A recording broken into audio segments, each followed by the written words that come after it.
अस्सलाम वालेकुम। आज मैं बना रही हूँ स्पेशल मटन दाल माश। चले रेसिपी स्टार्ट करते हैं। सबसे पहले एक पाव मैंने माश की दाल ली, उसको मैंने आधे घंटे के लिए भिगो दिया। फिर एक गिलास पानी डाल के उसमें थोड़ी सी सुरख मिर्च, नमक और हल्दी डाल के उसको मैंने तकरीबन बॉयल कर लिया।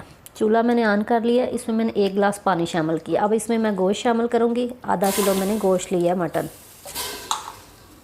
अब इसमें प्याज, एक अदद बड़ा प्याज है, उसको इस तरह मैंने मोटा मोटा कट कर लिया है। एक अदद टमाटर है और लहसुन है। थोड़ा सा मैं ज़ीरा शामिल करूँगी इसमें।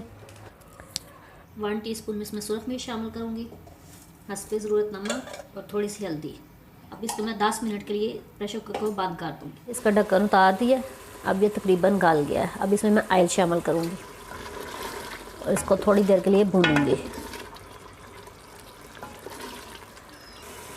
अब हाफ़ टी स्पून इसमें सूखा पिसा हुआ धनिया शामिल करूँगी और हाफ़ टी स्पून ज़ीरा।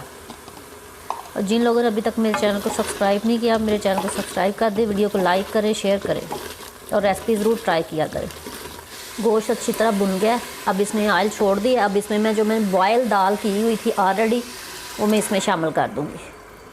इसको मिक्स करूँगी और थोड़ी देर के लिए इसको भूनूँगी। क्योंकि ये तकरीबन कुक है, इसको ज़्यादा देर ना प्रेशर कुकर लगाने की, बस इसको हल्का सा दम देना ताकि जो ऑयल है ना वो आ जाए ऊपर और ये अच्छी तरह बीच में इसका तमाम चीज़ों का गोश्त का जायका इसमें शामिल हो जाए। दाल अच्छी तरह बीच में मिक्स हो गई है। अब इसमें काली मिर्च में हाफ़ टी स्पून शामिल करूँगी, हरी मिर्च शामिल करूँगी और अदरक कटा हुआ शामिल करूँगी।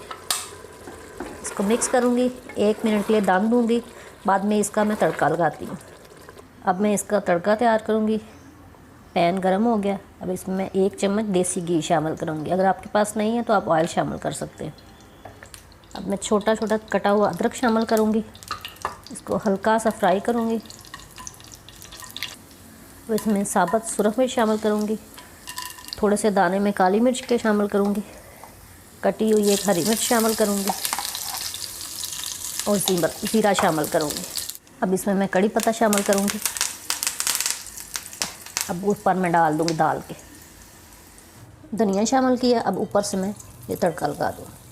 स्पेशल मटन दाल माश तैयार है। उम्मीद है आपको पसंद आएगी।